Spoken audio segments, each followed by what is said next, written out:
Okay, बिस्मिल्लाहिर्रहमानिर्रहीम। अब जो हमारा जो टॉपिक ऑफ डिस्कशन है वो म्यूकोपॉलीसैकेराइड्स। पहले तो हम डिफाइन करेंगे व्हाट आर द म्यूकोपॉलीसैकेराइड्स। इनको हम बेसिकली ये गैग्स ही होते हैं, ठीक है।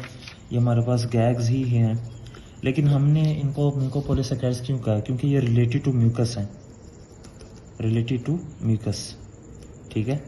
अब रिलेटेड टू म्यूकस है इसलिए हमने इसको म्यूकोपॉलीसैकेराइड्स कह दिया। अब कौन कौन से जो दो इंपॉर्टेंट हैं जो रिलेटेड टू म्यूकस हैं वो हमारे पास कंड्राइटिन सल्फेट है, ये आपने एमसीक्यू है, याद रखना है। और दूसरा हमारे पास आ जाता है जी हेपेरिन सल्फेट। ये दो आपने एमसीक्यू याद रखने हैं, ये दो इंपॉर्टेंट हैं। बाकी भी हमारे पास म्यूकोपॉलीसैकेराइड्स कहलाते हैं, लेकिन ये दो स्पेशली जो हमारे पास गैग्स है ना म्यूकोपॉलीसैकेराइड्स कहलाते हैं। क्यों कहलाते हैं?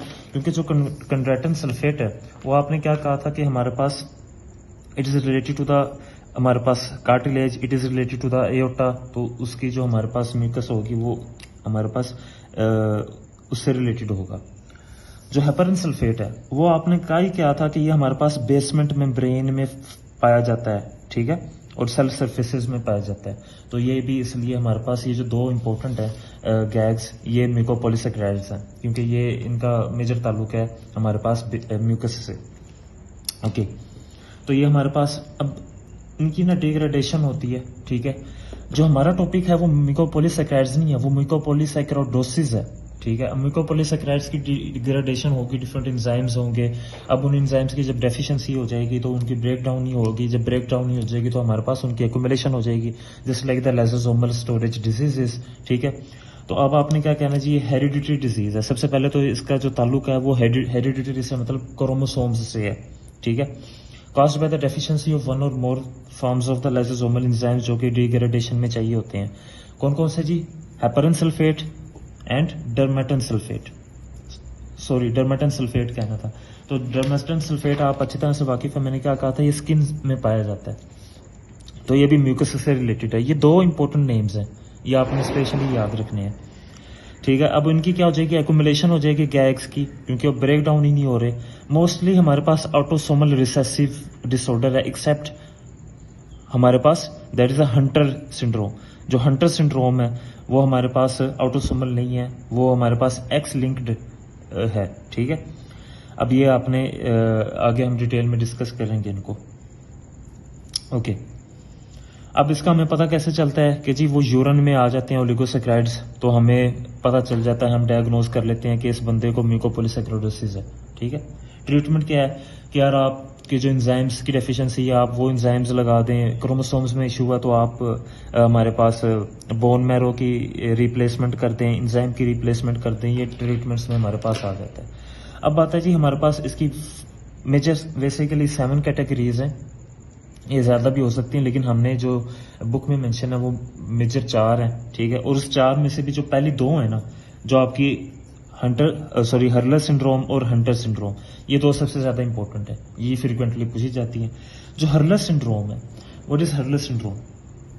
ये हमारे पास म्यूकोपॉलीसैकेराइड 1 भी कहलाता है, इसको हम नंबरिंग करते हैं।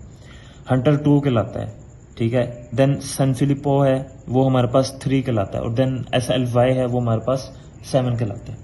अब ये जो हर्लर सिंड्रोम है इसमें कौन सा एंजाइम डेफिशिएंट होगा? इसमें अल्फा एड्रोरिनडेज, ये आपने याद रखना है, इसकी डेफिशिएंसी होगी, ठीक है। अब जब इसकी डेफिशिएंसी होगी तो डर्मेटन और हेपेरिन सल्फेट की डिग्रेडेशन नहीं होगी। वो तो हमने ऊपर ही कह दिया था कि डर्मेटन और हेपेरिन का स्पेशली क्योंकि ये म्यूकोपॉलीसैकेराइड्स है। जब इनकी डिग्रेडेशन ही होगी तो कॉर्नियल क्लाउडिंग हो जाएगी, मतलब आंखें धुंधला जाएंगी, ठीक है। डेवलपमेंटल इश्यूज हो जाएंगे, ड्वार्फिंग हो जाएगी, कद नहीं इतना बढ़ेगा, ठीक है। फिर फेशियल भी इश्यूज आ जाएंगे, ठीक है। अपर एयरवे की ऑब्स्ट्रक्शन हो जाएगी। देखें ना, म्यूकस है ना, रिलेटेड टू म्यूकस है, तो वो जाहिर सी बात है एयरवे को ऑब्स्ट्रक्ट कर देगी म्यूकस, ठीक है। हियरिंग लॉस हो जाएगा वगैरह वगैरह, ये इसके फीचर्स आपने याद रखने हैं। इसमें एक इंपॉर्टेंट डिफरेंस है जो कि हर्लर और हंटर में डिफरेंसेस है ना, वो हम बाद में करेंगे, पहले हम जनरल डिस्कशन करते हैं। फिर कोरोनरी आर्टरी में जब उसकी अब ब्रेक डाउन नहीं हो रहा तो कोरोनरी आर्टरी में वो डिपॉजिट होना शुरू हो जाएगा, उससे हमारे पास क्या हो जाएगा, इस्कीमिया हो जाएगा, ब्लड फ्लो स्टॉप हो जाएगा। और ये मोस्ट सिवियर फॉर्म है म्यूकोपॉलीसैकेराइड 1 की, क्योंकि जो 1 है ना कैटेगरी, इसकी वेरियस कैटेगरीज होती हैं, ये H कैटेगरी है, ठीक है। और ये इसकी 1 की मोस्ट सिवियर फॉर्म है। अब आ जाओ जी टू को हम हंटर सिंड्रोम भी कहते हैं। हंटर सिंड्रोम में कौन सा एंजाइम सबसे पहले, एड्रोनेट सल्फाटेज, यहाँ पर एड्रोनिडेज था, ये बस आपने याद रखना, एड्रोनिडेज और यहाँ पर एड्रोनेट सल्फाटेज, ठीक है। अब इसको मैंने कैसे याद रखा हुआ था कि देखिए हंटर में टी है, हंटर में हमारे पास टी आ रहा है, एड्रोनेट सल्फाटेज में भी हमारे पास क्या आ रहा है, टी आ रहा है। इसको बस आपने इस तरह से याद रखना है, ट्रिक है एक छोटी सी, ठीक है। ओके, नो कॉर्नियल क्लाउडिंग, ये हमने बस डिफरेंस है इस दो सिम्टम्स में ना, ये डिफरेंस है और इसी पे ही हमारे पास एसक्यूज बनते हैं, क्वेश्चंस बनते हैं, वो भी हम एक्सप्लेन करेंगे। और फिजिकल डिफॉर्मिटी होगी, डेवलपमेंटल इस, और ये एक्स लिंक्ड डेफिशिएंसी है, ये हमने पहली बात कह दिया था, सारे ऑटोसोमल रिसेसिव डिसऑर्डर्स हैं सिवाय हंटर के। हंटर है हमारे पास एक्स लिंक्ड हंटर सिंड्रोम, ठीक है, बाकी सारे ऑटोसोमल रिसेसिव हैं। अब आपने क्या याद रखना है, देखो इसमें हमने कहा है कि जी कॉर्नियल क्लाउडिंग होगी, इसमें हमारे पास कॉर्नियल क्लाउडिंग नहीं होगी। एक तो एंजाइम का डिफरेंस और दूसरा डिफरेंस कॉर्नियल क्लाउडिंग का है, ये दो डिफरेंस आपने याद रखने हैं। एंजाइम को याद रखने की मैंने ट्रिक बता दी, अब ये कॉर्नियल क्लाउडिंग को कैसे याद रखेंगे। देखो कॉर्नियल, देखो हंटर, पहले तो हमने इस क्लाउडिंग पे मतलब बादल से छा गए, फॉर एग्जाम्पल अज्यूम करो बादल है। अब हंटर का मतलब क्या होता है, शिकार करना।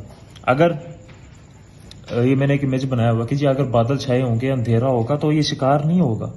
तो हंटर सिंड्रोम का ताल्लुक क्या है जी, नो क्लाउडिंग, कि भाई धूप होनी चाहिए तभी वो शिकार होगा ना, अंधेरे में शिकार नहीं होगा। तो ये इसलिए आपने याद रखना है कि ये हंटर नो कॉर्नियल क्लाउडिंग, बस ये आपने लिखना है, याद रखना है, ठीक है। इस कॉर्नियल क्लाउडिंग पे फोकस रखनी है। अब इतने बड़ा सिनेरियो बनाया जाएगा और लिखा होगा नो कॉर्नियल क्लाउडिंग, आपको पूछा जाएगा सिंड्रोम कौन सा, आपने कहना सिंपली हंटर। और अगर इतना बड़ा सिनेरियो बना के कॉर्नियल क्लाउडिंग लिखा हुआ, आपने कह दिया जी हर्लर सिंड्रोम, जान छुड़ाई। अब जो बाकी, मैं जरा पेज टिल्ट कर लो, अब जो बाकी दो हैं वो हमारे पास सेनफिलोपो है, इसमें एसएचएस कोई हमारे पास वो नहीं है, ठीक है। आपने इसको मैं सरसरी से पढ़ देता हूँ कि जी इसमें जो हमारे पास होता है ना हेपरन सल्फेट होता है, ठीक है, उससे उसके जो रिमूवल के लिए, ठीक है, 4 इंजाइमेटिक स्टेप्स होते हैं। अब वो स्टेप्स कौन से होते हैं उसमें नहीं हम जाएंगे, और हर स्टेप से रिलेटेड हमारे पास एक सिंड्रोम की वैरायटी है, वो type A B C D हो सकता है, ठीक है। ये आपने बस सरसरी से याद रखना है, इसमें नर्वस डिसऑर्डर्स होते हैं। अच्छा, देन SLY, अच्छा इसको ना 3 फॉर्म कहते हैं, म्यूकोपॉलीसैकेराइडोसिस 3। अब जो 7 है उसमें आपने क्या याद रखना है, जहां पर एंजाइम आ गया ना वो तो कंफर्म है MCQ, तो यहाँ पर ग्लूकोरोनिडेज डेफिशिएंसी है।